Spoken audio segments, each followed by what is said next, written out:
These days, being an entrepreneur and starting a small or home-based business without quitting your regular job is easier than ever.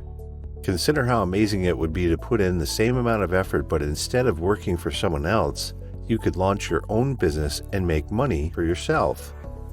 It might seem like pie in the sky, but the good news is that this fantasy can come true. Most people are hesitant to start a business because they are afraid of not having a consistent income. Maybe you've had to face this fear before. However, with a little planning and time management, you can build a profitable business that allows you to keep your day job while also meeting your personal goals. If you work a 9-to-5 job, deciding to quit your job to start your own business might not be the best idea, and it can be a little risky. So, it's better to play it safe. Fortunately, anyone may simply supplement their income with a side business without sacrificing their income. In this video, I'll walk you through some of the key steps to take starting a small business without quitting your day job. It takes some planning and effort, but it is possible. You may need to devote a significant amount of time in the beginning, and all of this while working for a different organization.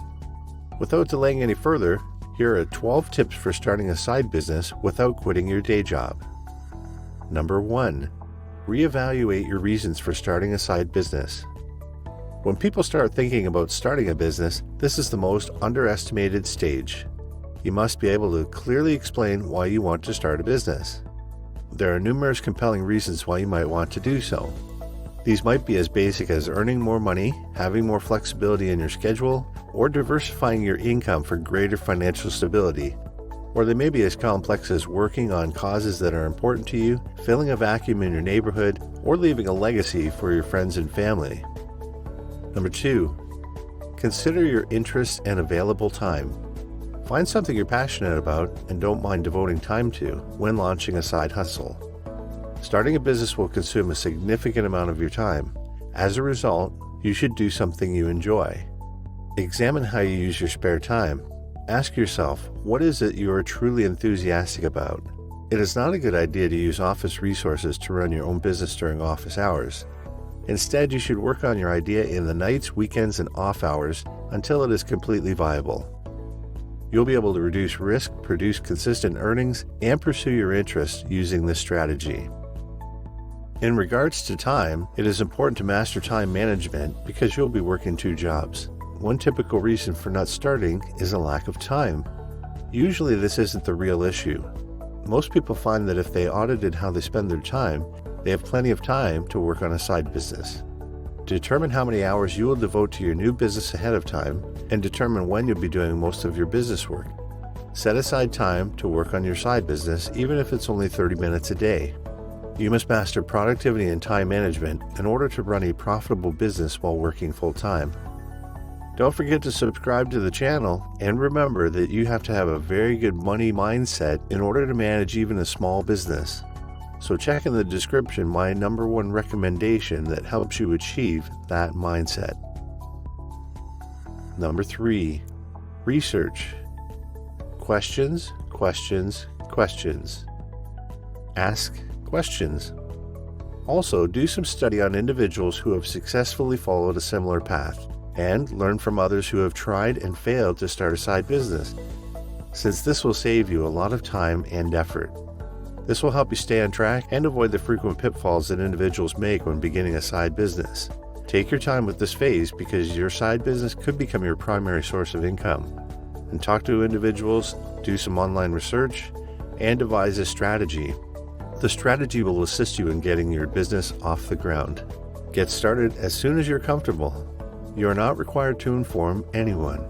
Everything can be done in your spare time.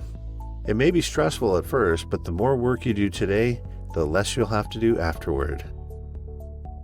Number 4. Assess your workplace restrictions. Make sure you're not breaking any non-compete or agreements before starting a new business. Check with your HR and re-examine your present company's policies, even if you're not working on a contract basis, to verify that you will not be fired for starting a business. If you are unsure about your legal obligations, seek legal advice or inquire with the Human Resources Department. Ask them about starting a part-time work from home while still under your existing contract. Number 5. Set your goals and objectives. It is critical to evaluate both primary and secondary goals as you plan for your new business. When we talk about goals, we mean that you need to know whether you will want to maintain working for another organization and run this business as a side project, or if you will want to leave your existing job soon after the business launches or grows. A clear picture of it will help you determine how much time and money you should need to put into your new venture. 6. Determine who your major market is and who your target clients are. Studying your target market in depth defines what customers will require from your products, services, how they will buy, and which marketing strategy will perform best for them. The first step is to look into the issues that your products and services are attempting to solve. In his book Proactive Selling, William Miller argues that most customers are more concerned with avoiding pain than with pursuing pleasure. It will be more vital to communicate what your products or services do to solve issues than to brag about how amazing they are.